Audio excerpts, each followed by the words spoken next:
করতে আসতো। নবীজির চাচা দাদা উনারা আপনজনেরা হাজী সাহেবদেরকে পানি খাওয়াতো। রাসূলের আপন দাদা আব্দুল মুত্তালিব ছিলেন কাবার মুতাওয়াল্লি, সংরক্ষণকারী। ওই জাহেলগুলো নিজের কাপড় খুলে উলঙ্গ কাবা তাওয়াফ করত। তাদের ধারণা ছিল যে কাপড় পরে আমরা গুনার কাজ করি, ওই কাপড় পরে কাবা তাওয়াফ করা ঠিক নয়, তাই তারা উলঙ্গ তাওয়াফ করত। ওই জাহেলিয়াতের যুগে হজের মৌসুমে বাহিরে কোন এক ব্যবসায়ী ভাবলো যেহেতু হজের সময় মক্কায় লোক বেশি, তাই সেখানে বেচা কেনা হবে একটু বেশি। এজন্য সে বাহির থেকে তার ব্যবসায়ের কিছু পণ্য নিয়ে মক্কা আসলো। আসার পরে মক্কার এক লোক তার থেকে পণ্য কিনলো, কিনে টাকা দিল না। ঠিক খাইয়া টাকা দেয় না, বাকি টাকা। এমন লোক কি এখন বাংলাদেশে নাই? ফাগুন দিয়া নাই। দোকানদারের জিজ্ঞেলে টের পাইবেন যে কত পাবলিক টাকা দেয় না। এর মাঝে হাজী সাহেব আছে, কিছু কিছু এলাকায় মসজিদ কমিটির সভাপতি আছে। আর ইউনিভার্সিটি গেলে তো এগুলো অ্যাভেলেবেল ছিল। এটারে শিক্ষিতদের পরিভাষায় বলে ফাও খাওয়া। কি বলে? ফাও, ফাও খায়। ইউনিভার্সিটির ক্যান্টিনে ব্যবসায়ীরা ব্যবসা করে, আর নেতা গোছের ছেলেরা ওখানে খাইয়া টাকা দেয় না। ভাই যে আমরা চিনুনি কলাল্লারে, আমরা চিনুনি, আমি অমুক দলের নেতা, টাকা দেয় না, ফাও খায়। এই জাতীয় জাহেল জাহেলিয়াতের যুগে না, বর্তমান যুগেও কিছু জাহেল আছে না নাই? দোকানের বাকি টাকা খাইয়ে টাকা দেন না এমন যদি কেউ থাকেন, আপনিও একটা জালেম, আপনিও সেই যুগের একটা জাহেল।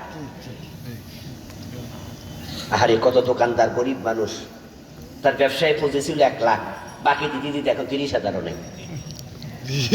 পরে বছর একবার কি করা লাগে? হালখাতা নাকি এ এলাকায় আসেনি কোনো? হালখাতা মানে মিষ্টি খাওয়া টাকা নেয়, গোশ খাওয়া টাকা। এজন্য বছর বৈশাখ মাস আসলে আগে এগুলো বেশি হইতো। কে জানি ভিডিও বানাইছে, একবারে ভিডিও বানাইছে, সে হাইটা হাইটা কইতাছে এই মাইক লইয়া যে হালখাতা করছি তাও কিন্তু টাকা দেন নাই, তাহলে কয়দিন পরে কিন্তু এই মাইক দিয়ে আমি নাম কোয়া শুরু করবো। মানে এ দমকাইতাছে যে আমার দোকানে যারা বাকি খাইছেন হালখাতা তো টাকা দেন নাই, আসেনও নাই, আমি কিন্তু এই মাইকে নাম কোয়া শুরু করবো। তখন ইজ্জত থাকবে না, টাকা তাড়াতাড়ি দেন। ওই জাহিলিয়াতের যুগে কোনো এক ব্যক্তি ওই ব্যক্তি থেকে মাল নিয়েছে, টাকা দেয় না, জোরাজুরি করেও টাকা নেওয়া যায় না, মাস্তানি করছে। তখন সেখানকার কিছু ভালো মানুষ বলল, আল্লাহর ঘরের সামনে এত বড় খেয়ানত এটা হয় কেমনে?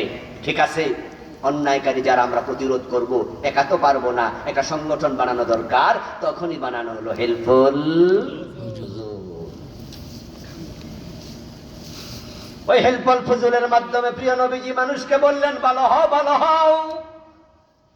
বলতে বলতে নবীজির বয়স হয়ে গেল 40। শুরু করলেন কত বছর বয়সে?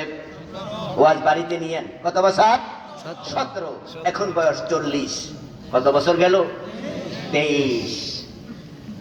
দীর্ঘ সময় দাওয়াতি কাজ করলেন। এবার একটু হিসাব মিলাইতেছেন, আচ্ছা এত বছর তো দাওয়াত দিলাম, দেখি কয়জন ভালো হয়েছে। মক্কার লোকেরা তো আমি চিনি। নবীজি তাকে দেখে চোর ডাকাত যারা আগে যেমন ছিল এখনো একজন হেদায়েত হয় নাই, ভালো হয় নাই।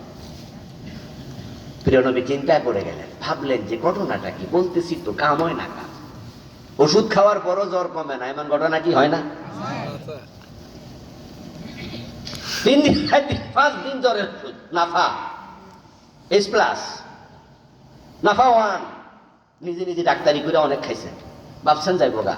পরে ডাক্তারের কাছে গেছেন, ডাক্তারও খবর টবর নিয়ে আরো কিছু অ্যান্টিবায়োটিক দিয়ে দিছে। 7 দিন পরও জ্বর যায় না, আবার ডাক্তারের কাছে গেছেন। ডাক্তার তখন বলে 2-4টা পরীক্ষা করো, ডেঙ্গু আছে কিনা, ম্যালেরিয়ার জীবাণু ঢুকলো কিনা। যদি ডেঙ্গুতে ধরে আর ম্যালেরিয়া ধরে তাহলে কি না পায় কামাইব? ভিন্ন ঔষধ লাগবে। ডাক্তার পরীক্ষা নিরীক্ষা করলো, ঔষধ আবার দিল, এরপরও কাজ হয় না। 10 দিন 15 দিন পর আবার গেলেন। ডাক্তার তখন বলে আমাকে একটু সময় দেন, আমি তো অনেক ভেবেছি, পরীক্ষা নিরীক্ষাও করেছি, ঘটনা কি? প্রয়োজনে ডাক্তার মেডিকেল বোর্ড বসাইয়া গবেষণা করে এমন সিস্টেমও আছে কিনা। শিক্ষিত ভাইরা কথা বলেন, আছে? মেডিকেল বোর্ড বসানো। আমার বন্ধু প্রিয় নবী 23 বছর চেষ্টা করলেন, রেজাল্ট হলো না। তাই তিনি গভীরভাবে এবার ধ্যানে বসলেন। বাবার জন্য চলে গেলেন মক্কা থেকে বেরিয়ে 3 মাইল দূরে একটা পাহাড় আছে, তার নাম গারে, তার নাম জাবালে নূর। ওইটা সূরা একটা গুহা আছে, তার নাম গারে হেরা। গারে হেরা কি উঠছেন? এখানে লোক আছেন উঠার মতো 2-1 জন? ওই যে লোক আছে, মাশাআল্লাহ, অনেক সাহসী লোক দেখা যায়। 2005 সনে আমি প্রথম উঠেছিলাম। অনেক উঁচু পাহাড়, মাথা উঁচু করে দাঁড়িয়ে আছে। নবীজি সেই গুহার ভিতরে গিয়ে বসলেন। বসে তিনি ভাবছেন কি করা যায়, এটার নাম ধ্যান। এখন বাংলাদেশের বয়স 54 বছর, তাবলীগ জামাত কাজ করছে, এদেশের সুদ বন্ধ হয় না। পীর সাহেবরা দাওয়াতি কাজ করছে, এদেশের ঘোষ বন্ধ হয় না। আমরা নামাজি আছি, হাজি আছি, গাজী আছি, 3.5 লাখ মসজিদে জুমার দিন আলোচনা আসে। এখন ইসলাম কায়েম হয় না, অন্যায় দূর হয় না। তাহলে আমাদেরকেও নতুন করে ধ্যানে বসা দরকার আছে না?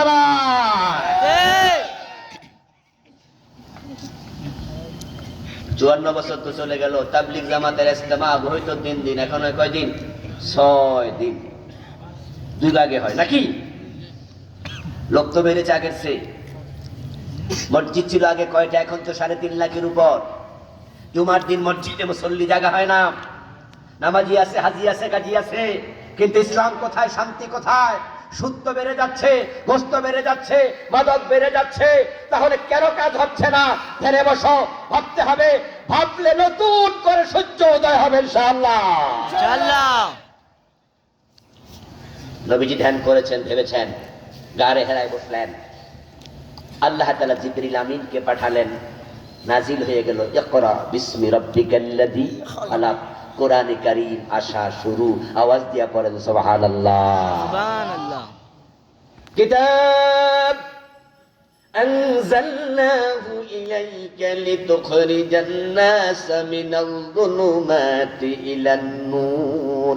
ও আমার রাসূল, আপনি তো সমাজ পরিবর্তনের চেষ্টা করলেন, পারলেন না 23 বছরে। এখন একটা কিতাব আপনার কাছে আমি পাঠাইয়া দিলাম, এটার মাধ্যমে চেষ্টা করুন। আমার রাসূল মাথা তুলে আবার দাঁড়ালেন, মানুষের বাড়িতে আবার কোরআন নিয়ে হাজির হলেন। এই কোরআন মানো, এই কোরআন পড়ো, এই কোরআন আমল করো। আবু বকর তো আমি রাজি, হযরত ওমর বলে আমি রাজি, ওসমান বলে আমি রাজি, আলী বলে আমি রাজি, মা খাদিজা বলে আমি রাজি। এভাবে সাহাবার সংখ্যা হয়ে গেল 1.25 লক্ষের বেশি। সুবহানাল্লাহ। নবীজি দাওয়াত দিতে দিতে আবার ওনার বয়স হয়ে গেল 63। 17 থেকে 40, 23 বছর, 40 থেকে 63, আবার কত বছর? 23। কি সুন্দর সিমিলারিটি, মিল। একই ব্যক্তি, মূল ব্যক্তি একজন, মুহাম্মাদুর রাসূলুল্লাহ। প্রথম দাওয়াতি কাজ 23 বছর, পরে আবার দাওয়াতি কাজ 23 বছর। এবার আপনারা বলুন তো, পরের অংশে কি ব্যর্থ না সফল? নরমাল না চরম? একবারে ফুলে ফলে সুশোভিত। এক একজন মানুষের দাম হয়ে গেল আকাশের তারকার চেয়েও বেশি। মুসলমান বঙ্গবন্ধু চেয়েছিলেন বাংলাদেশকে ভালো করতে পারে নাই। শহীদ প্রেসিডেন্ট জিয়াউর রহমান চেয়েছেন সোনার বাংলাদেশ বানাতে পারে নাই। এরশাদ পারে নাই, খালেদা জিয়া পারে নাই, শেখ হাসিনা পারে নাই, পারবে না কেউ। নবী মুহাম্মদ 23 বছর পারে নাই, কারণ তখন কোরআন ছিল না। পরে 23 বছরে কোরআন এসেছে, সমাজ পরিবর্তন হয়েছে। বাংলাদেশ পরিবর্তন করতে চাইলে আল্লাহর কোরআনের আইন দরকার আছে না? আল্লাহু আকবার। বলে বলে দাও, বলে বলে দাও, আমরা সেখানে আল্লাহু আকবার। এই 54 বছর বাংলাদেশ কোরআনের আইনে চলছে তো, এই জন্য শান্তি নাই, এই জন্যই পরিবর্তন নাই। আজকে কোন একটা বক্তৃতা আমাদের দেশের বর্তমান রাজনৈতিক দলের বড় দলের সবচেয়ে বড় নেতা যিনি কথা বলছেন, বাংলাদেশে আছেন, উনি একটি প্রোগ্রামে বলেছেন যে বাংলাদেশে এত হুজুর, এত মাওলানা, এরপরও অন্যায় কমে না কেন? আজকে বলেছেন, আপনারা কাল থেকে আজকে পেয়েছেন, কালকেও পেয়ে যাবেন অনলাইনে। উনি বলেছেন যে বাংলাদেশে এত হুজুর, এত মাওলানা, এত মাদ্রাসা, অন্যায় কমে না কেন? আমরা উনার কাছে জবাব দিতে চাই, নেতা, অন্যায় না কমার কারণ হুজুর আলেমরা আছে মসজিদে আর মাদ্রাসায়, ওই আলেম যারা, তাদেরকে আল্লাহর কোরআন নিয়ে সংসদে ঢুকতে দাও, কোরআনের সংসদ বানায় দাও, অন্যায় বাংলাদেশে থাকবে না। কোরআন তো আছে মাদ্রাসার মসজিদে, কোরআন কি সংসদ ভবনে আছে? কোরআন কি হাইকোর্টে আছে? কোরআন দিয়ে সুপ্রিম কোর্ট চলে, জজ কোর্টে বিচার হয়, অর্থনীতি চলে, কোরআন দিয়ে সমাজনীতি চলে। কোরআনের আইনি বিচার শুরু করে দাও, চোর ধরে হাত কাটা শুরু করো, দেশের আর কেউ চুরি করতে সাহস করবে না।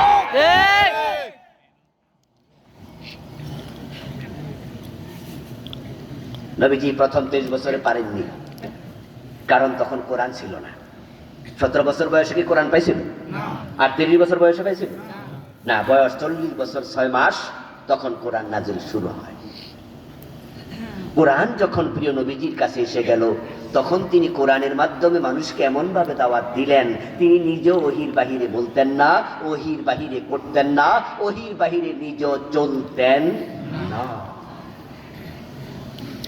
আপনাদের সকলের কাছে আমার সরল সহজ একটি প্রশ্ন, শান্তি যদি পেতে চাই, আখেরাতে মুক্তি পেতে চাই, আল্লাহর কোরআনের কাছে সবাই মিলে যাওয়া দরকার আছে না নাই? আছে। কোরআন কোন দলের কিতাব? জোরে বলেন, কোরআন কোন দলের কিতাব না, কোরআন আমাদের সবার কিতাব। কিন্তু দুঃখ কি জানেন? দুঃখ হলো আমরা কোরআনের কথা বলছি আর আপনি ওখান থেকে বইয়া বইয়া কইতেছেন এগুলো যুক্তি বেশি ভালো না। ওরা সুযোগ পাইলেই বুঝি কি কইতে চায়, ওরা মনে অমুক দলের পক্ষে কয়ে লিখতেছে। আমার দোস্ত, কোরআন কি কোনো দলের? কোরআন কি শুধু আমার একা? কোরআন কি আপনার কিতাব নয়? আপনি সমালোচনা করছেন কেন? এক মুরব্বী 4 ছেলে, এক ছেলে বাবারে বাবাই রাখে না, বাবার সাথে সম্পর্কই রাখে না, আর 3 ছেলে সকালে অফিসে যাওয়ার সময় আব্বা দোয়া করেন, হ্যান্ডশেক করে, সালাম দিয়ে বিদায় নেয়। অফিসে যাওয়ার পরে আবার মারে ফোন দিয়া কয়, আব্বার ওষুধ খাওয়াইছেননি, মা আপনি ভাত খাইছেননি। বিকাল আইসা বাবা মার সাথে সবার আগে দেখা করে। 3 ছেলে মা বাবার সাথে দারুণ সম্পর্ক রাখছে, আর এক ছেলে কথা বলে না, সম্পর্ক রাখে না। ওই ছেলে ঘরে বইয়া বইয়া কয়, এই 3 জনে শুরু করলো কি শুধু মা আর বাবা বাবা করে? আপনাদের কাছে আমার প্রশ্ন, যেই ছেলে মা বাবাকে ডাকে না, সম্পর্ক রাখে না, তাকে কি মা বাবা জন্ম দেয় নাই?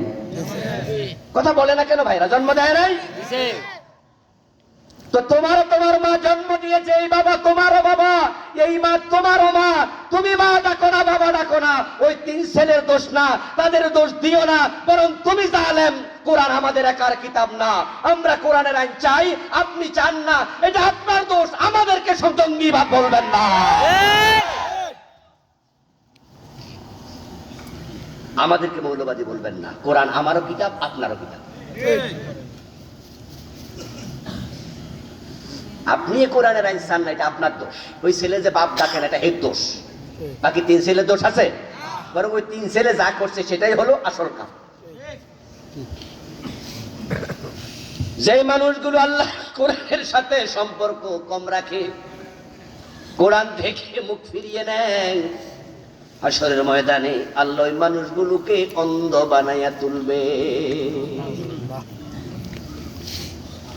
ومن أعرض عن ذكري فإن له معيشة ضنكا ونحشره يوم القيامة أعمى قال يا رب لم حشرتني أعمى وقد كنت بصيرا। আল্লাহ বলে, আমি কোরআন থেকে, আমার জিকির থেকে যে মুখ ফিরায় নিল, জিকির মানে কোরআন। এখানে জিকির মানে কি? কোরআন। ইন হাযা ইল্লা যিকরুল লিল আলামিন। আমার কোরআন থেকে যে মুখ ফিরিয়ে নেয়, কোরআন পড়ে না, কোরআন বুঝে না, কোরআনের আইন চায় না, কোরআন অনুযায়ী আমল করে না, মুখ ফিরাইয়া নিল, নাহশুরুহু ইয়াউমাল কিয়ামাতি আমা, আমি কিয়ামতের দিন তাকে অন্ধ বানাইয়া তুলবো। কথাটা কার? আল্লাহর। ওই লোকটা আল্লাহকে বলবে, ইয়া রাব্বি লিমা হাশারতানি আমা ওয়া ক্বাদ কুনতু বাসীরা। আল্লাহ, আমার তো দুনিয়ায় চোখ ছিল, তুমি দুনিয়ায় চোখ দিলা, এখন কেন কেড়ে নিলা? আল্লাহ জবাব দেবে, ওয়াকাযালিকা আতাতকা আয়াতুনা ফানাসিতাহা ফাকাযালিকা আল-ইয়াওমা তুনসা। বান্দা, দুনিয়ায় চোখ দিয়েছিলাম, তোর কাছে আমার কোরআনের আয়াত দিয়েছিল, তুই বিস্মৃত ছিলে, ভুলেছিলি, মুখ ফিরিয়েছিলি, কোরআন পড়স নাই, কোরআন বুঝস নাই, কোরআন মানস নাই। এই জন্য তোকে আজকে চোখ দেই নাই। তোর মতো বান্দার সাথে আমার কোনো সম্পর্ক।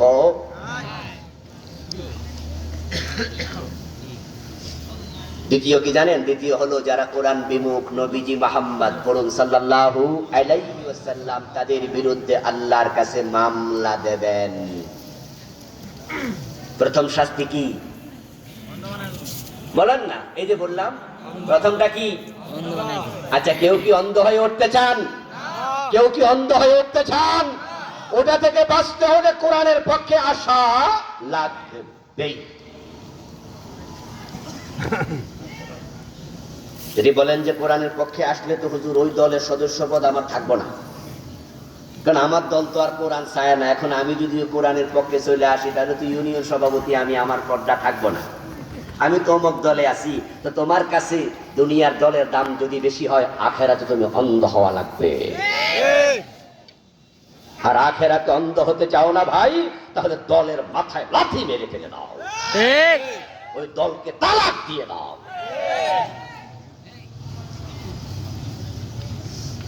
وقال الرسول يا رب إن قوم اتخذوا هذا القرآن مهجورا। কোরআন মাজিদ আল্লাহ তাআলা বলেন, হাসরের দিন কিছু মানুষের বিরুদ্ধে আমার রাসূল আমার কাছে মামলা দেবে। রাসূল বলবে, আল্লাহ, আমার জাতি, আমার উম্মতের অমুক অমুক অমুক আমার রেখে আসা কোরআনকে তারা পরিত্যাগ করেছে। তারা পরিত্যাগ করেছে, তারা মানে নাই। এই 54 বছর কোরআন দিয়ে সমাজ, দেশ, জাতি চললো না, আদালত, সমাজ চললো না। কোরআনকে আমরা ধরেছি না ছেড়েছি? যারা ছেড়েছে তারা মামলার আসামি হবে, রাসূল মামলা দেবে। আমরা কি রাসূলের শাফাআত চাই না মামলা খাইতে চাই? চুপ করে থাকা যাবে না, দুইটার একটা চাওয়া লাগবে। শাফাআত চান না মামলা চান? নিজের আমল দিয়ে জান্নাত পাওয়ার মতো আমল কি সবার আছে? নবীজির সুপারিশ দরকার আছে না নাই? আপনি কোরআন না মানলে নবী তো মামলা দেবে, কিসের সুপারিশ?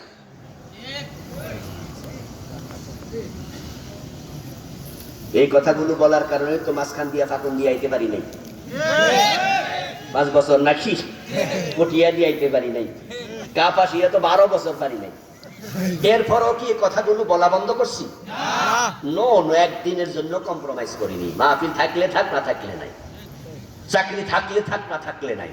এই কথা বলার জন্যই বন্ধ করা যাবে না। আমি অন্ধ হয়ে উঠতে চাই না, আমি নবীজির মামলার আসামি হতে চাই না, আমি শাফাআত নিয়ে জান্নাতে যেতে চাই। তাই জীবন চলে গেলেও কোরআনের পক্ষ ত্যাগ করা যাবে না, যাবে না, যাবে না।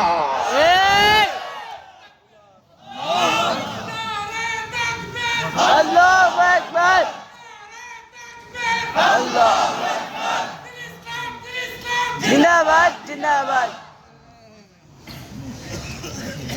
আমার প্রিয় ভাইয়েরা, যদি রাসূলের শাফাআত পেতে চান, কোরআনের শাফাআত পেতে চান, তাহলে 3টি কাজ বলে, 3টি কাজের কথা বলে শেষ করব আলোচনা। প্রথম, কোরআন পড়তে হবে।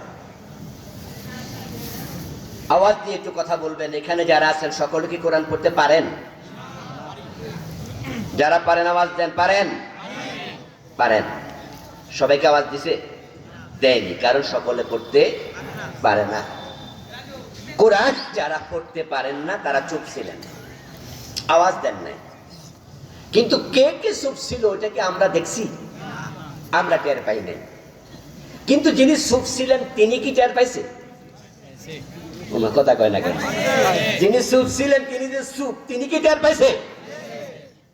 Was enough. রোগটা ধরা পড়ছে যে উনি নিজে কমপক্ষে বুঝছে উনি কোরআন শরীফ পড়তে পারে না।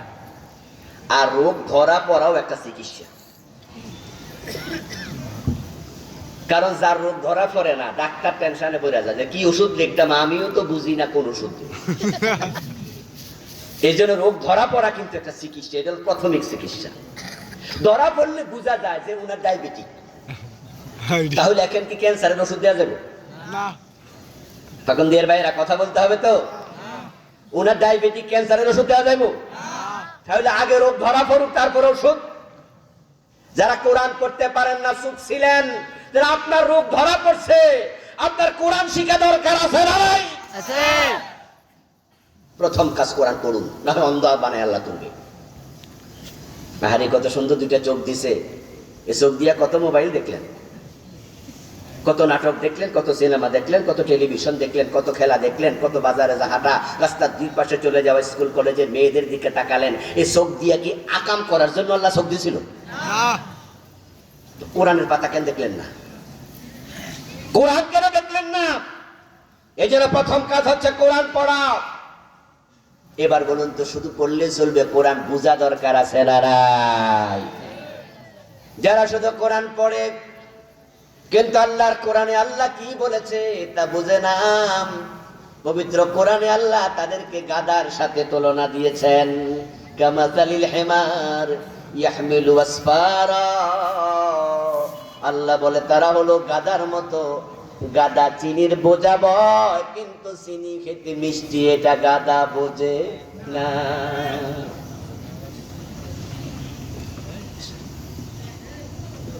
গাধা জানলো না চিনি মিষ্টি, অথচ বাজার থেকে ওই বাজারে গাধা চিনির বোঝা নিয়া, কত বস্তা নিয়া কত জায়গায় যায়। 30 পারার হাফেজ, 5 পারা, 10 পারা, 20 পারার হাফেজ, 10টা সূরা, 15টা সূরার হাফেজ। এই জীবনে সূরা ফাতিহা কত হাজার বার পড়লেন, এখনো 7টা আয়াতের অর্থ জানে না, এমন কিছু লোক আছে না নাই? তাহলে তুমি তো ওই সাথে মিলা গেল। গাদা চিনি কাঁদে নিল, চিনি কেমন বুঝলো না। তুমিও সূরা মুখস্থ করলা, আল্লাহ কোরআনে কি বললো দোস্ত সেটাই বুঝলা না। উদাহরণটা আল্লাহ তাআলা গাদার সাথে কেন দিল? কারণ কেউ কারোর গাদা করলে খুশি হয় না, বেজার হয়। তো আল্লাহ একটু বেজার করতে ধাক্কা মারছে, এরপর উনি সোজা হয়। আমাদেরকে একটু আল্লাহ তাআলা সতর্ক করছে যে তুমি গাধার মতো মিয়া। আরে কায়েত আল্লাহ কি বলেন? আফালা ইয়াতাদাব্বারুনাল কুরআন আম আলা কুলুবিন আকফালুহা, তারা কোরআনটা নিয়ে কেন ভাবে না, কেন বুঝতে চায় না, কেন গবেষণা করে না? তাদের অন্তরে কেউ তালা দিছে নাকি? তাহলে যারা কোরআন পড়ে না, বোঝে না, বুঝা গেল তাদের অন্তরে নিশ্চয় তালা আছে, তাদের অন্তর বন্ধ রাখছে শয়তানে। এই জন্য যদি আপনি আল্লাহর দেয়া তিরস্কার গাদা থেকে বাঁচতে চান, অন্তরে তালা আছে এটা থেকে মুক্তি পেতে চান, তাহলে কোরআন অর্থ বোঝা শুরু করতে হবে। মনে মনে কি ভাবছেন খুব কঠিন কিছু? মোটেও না, মোটেও না। আপনি প্রতিদিন একটি আয়াত পড়েন, মাসে 30টা হয়ে যাবে। 5 আয়াত করে পড়লে মাসে 150 আয়াত হয়ে যাবে। কিছু কিছু আয়াত তো আছে একবারে ছোট, ওয়াল ফাজরি ওয়া লায়ালিন আশরি ওয়াশ শাফঈ ওয়াল ওয়াতরি ওয়াল লাইলি ইযা ইয়াসরি। দেখেন না কত ছোট ছোট আয়াত। আবার কিছু আছে বড় আয়াত। যদি আপনি ব্যালেন্স করে পড়েন যে প্রতিদিন 5টা আয়াত অর্থ করব, মাসে 150টা হবে, এক বছরে 1800 আয়াত হবে। 4-5 বছর পড়লে পুরা কোরআন পড়া হয়ে যাবে। কোনো ব্যাপার না, শুরু করে দেন, শুরু করে দেন। কোরআনের সাথে গেলে দাম বাড়ায়। আমি শুরুতে বলেছি স্বর্ণ দাম বাড়ায় না, হীরকখণ্ড দাম বাড়ায় না। ওই কাজের মাইয়া স্বর্ণ গলার দিয়ে একটু কাজের মাইয়াই থাকে, কিন্তু কোরআন দাম বাড়াইয়া দেয়। ওমরকে জান্নাতি মানুষ বানাইয়া দিছে। যে একজন বুড়া মুরব্বী আছে যাদের দাঁত নাই, অথবা কানে কম শোনে, অথবা চোখের পাওয়ার নাই, আমার ওয়াজ শুনে তারা মনে মনে ভাববে, হুজুর এমন এক বয়সে এসে কথাটা শুনলাম, এখন তো চাইলেও আর পারি না, চোখে তো দেখি না। আমি বলবো, মুরব্বী আপনার জন্য একটা স্পেশাল অফার আছে। স্পেশাল অফার বোঝেন তো? মানে এটা ছাড় দেয়া হয় নতুন করে, একটা কিনলে 2টা ফ্রি, এমন কথা আছে না? মাঝে মাঝে ডিটারজেন্ট কিনলে বালতি ফ্রি, গরু কিনলে ছাগল ফ্রি, শুনছেন নি? হ্যাঁ, দেখবেন যে গাবতলি হাটে বড় গরুর সাথে ছাগল আছে, লেখাই থাকে গরু কিনলে কি ফ্রি। তবে সব জায়গায় ফ্রি নিয়েন না, বউর সাথে বাচ্চা ফ্রি নেওয়া যাবে না। কেউ আবার এই ডর খোঁজে। স্পেশাল অফারটা হচ্ছে নবীজির হাদিস, কালা রাসূলুল্লাহ সাল্লাল্লাহু আলাইহি ওয়াসাল্লাম আল মাহিরু বিল কুরআন মা'আস সাফারাতিল কিরামিল বারারাহ والذي يقرأ القرآن ويتتعتع فيه وهو عليه شاق له أجران। নবীজি বলে কোরআন পড়তে পড়তে যারা পণ্ডিত হয়ে যায়, কোরআনের বড় আলেম হয়ে যায়, তারা হয়ে যায় আল্লাহর নৈকট্য প্রাপ্ত ফেরেশতাদের মতো সম্মানিত। এ হলো যারা ভালো আলেম, এক গ্রুপ। এর পরের অফারটা হচ্ছে ওয়াল্লাযী ইয়াকরাউল কুরআনা ওয়া ইয়াতাতাআউ ফীহি। আরেক দল লোক আছে কোরআন পড়তে চায়, পড়ে, কিন্তু তারা ভালো পড়তে পারে না। কানে কম শোনে, চোখে কম দেখে, জিহ্বা অরষ্টতা আছে, বয়স বেড়ে গেছে, স্মরণ শক্তি কম, কিন্তু পড়লে মনে থাকে না, তারপরেও ছাড়ে না। একটা 100 বার কইরা পড়ে। আহারে কোরআন নিয়ে বইয়া থায়, বুড়া মানুষ এমনি চাইয়া থায়, পড়তে পারে না ভালো কইরা, 2-4 অক্ষর পারে, কিন্তু সে ছাড়ে না। নবীজি বলে তার জন্য কোরআন কষ্টকর। এরপরে যদি পড়তে থাকে, সাধারণ পাঠকের তুলনায় আল্লাহ তার আমল নামায় ডাবল সওয়াব লিখতে থাকবে।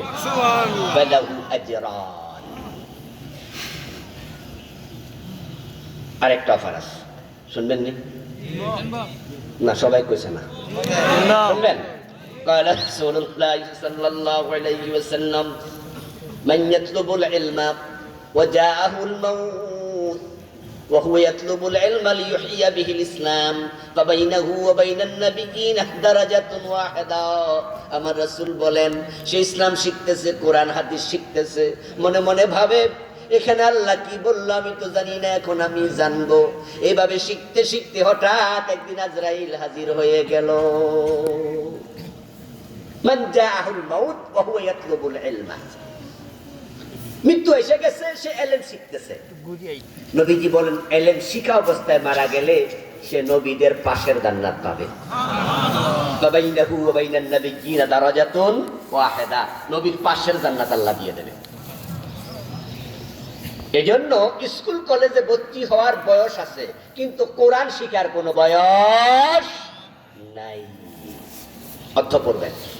আচ্ছা, এখন যারা অর্থ আমরা জানি, অর্থ জানার পরে কাজ শেষ না, এটা মেনে চলতে হবে। আমাদের দেশে এইটাই সবচেয়ে গ্যাপ, সবচেয়ে ঘাটতি। আমরা রমাদানে আলহামদুলিল্লাহ খতমে কোরআন দিয়ে আমরা তারাবি পড়ব প্রায় মসজিদে। আপনাদের এলাকায় কি কোরআন শরীফের খতম হয়নি? রমাদানে অনেক মসজিদে, ঢাকা শহরে তো 100টার মধ্যে 95টাতে খতম তারাবি।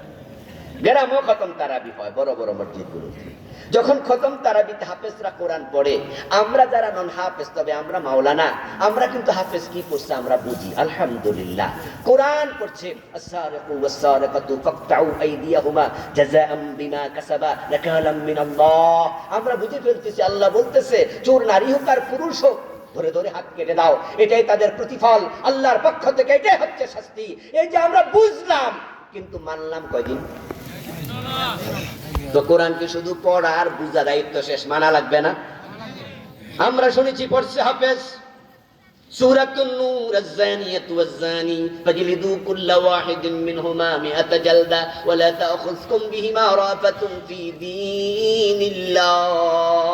আরে আল্লাহ কত সুন্দর ডিজাইনে বলে, জেনাকারিনী নারী, জেনাকারী পুরুষ, তাদেরকে 100 বেত লাগাইয়া দাও, এবং বেত লাগানোর সময় তাদের প্রতি অন্তরে কোনো ভালোবাসা তৈরি হওয়া যাবে না।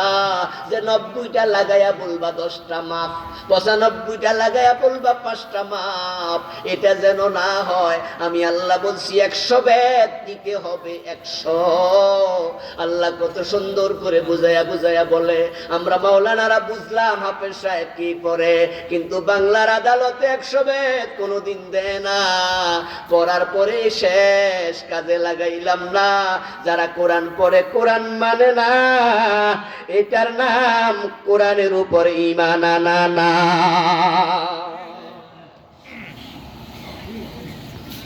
কোরআনের উপর ঈমান হবে তখন কোরআন পড়ার পরে, বুঝার পরে বাস্তবে প্রয়োগ হবে। الذين آتيناهم الكتاب يتلونه حق تلاوته أولئك يؤمنون به। আমাদের অবস্থা হইছে বিচার মানি, কিন্তু তাল গাছ। আপনি জিজ্ঞাসা করেন যে আপনারা কোরআন মানেননি? হ্যাঁ মানি। তো সুর ধরে হাত কাটছেননি? কয় না। তো খিতা মানলে না। এই যে খোডা গাছছে খোডা গাইরা কিন্তু উপরে সামিয়ানাটা টান